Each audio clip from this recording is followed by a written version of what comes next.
There are many ways to save money without feeling like you're missing out. Let's talk about some of them in this video. Number 1.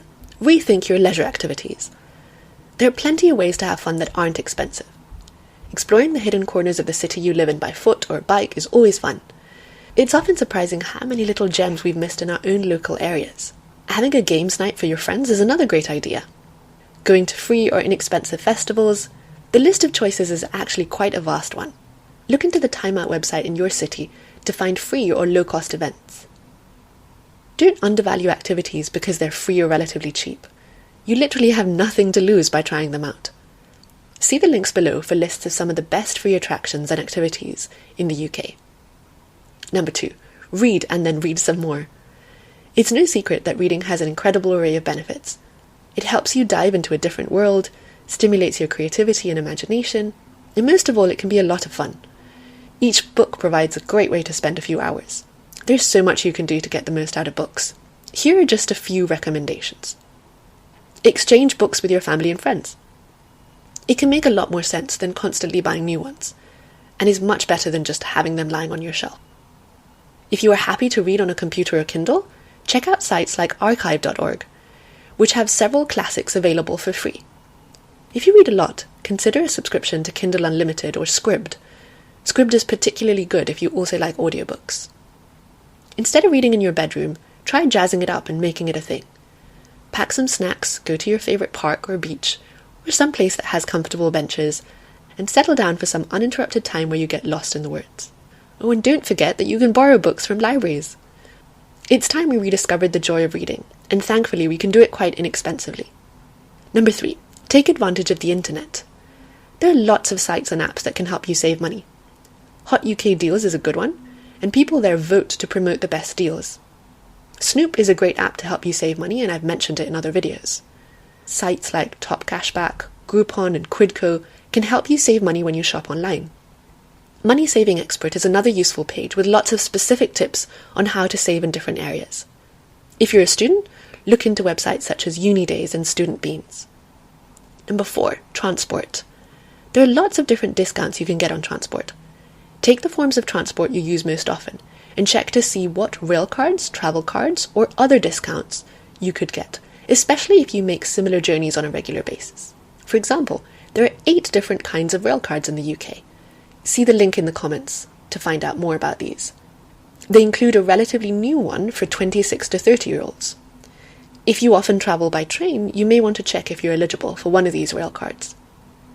The Money Saving Expert page has a variety of suggestions on how to save on other forms of transport as well.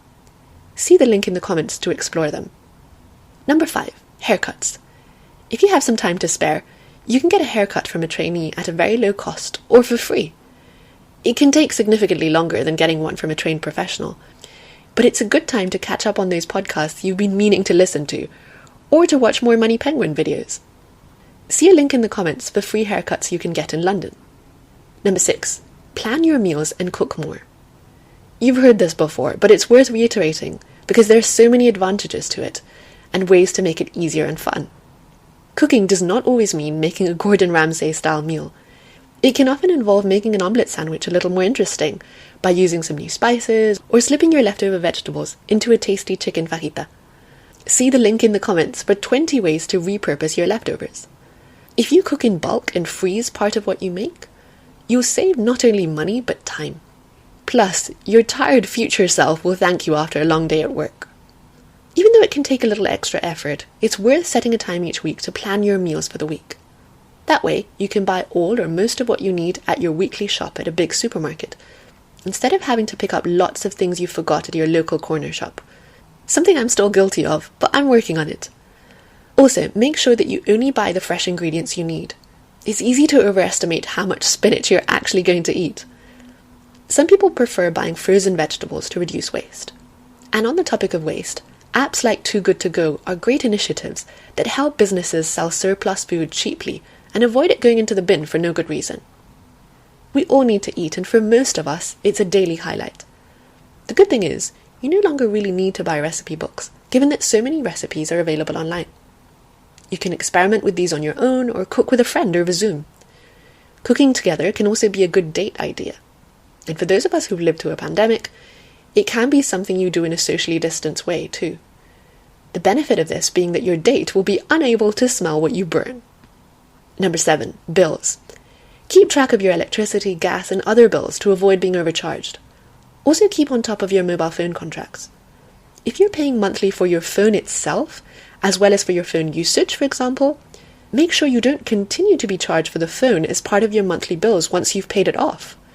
It happens more often than you might think.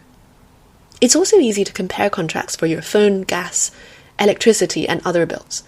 There's a host of sites that can help you do this, including Money Supermarket and Uswitch. Number 8, bank accounts and credit cards. When it comes to bank accounts and credit cards, make sure that you're taking full advantage of them as well. See the video on debit and credit cards to find out more about getting cash back on your credit cards. The types of bank accounts video has more details on getting cash back and rewards from your bank accounts. Depending on your requirements, you might also want to consider packaged bank accounts.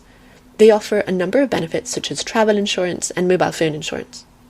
You should also consider how best to put away the money you've been saving from the previous methods I've mentioned. You could store it in your savings account or invest it.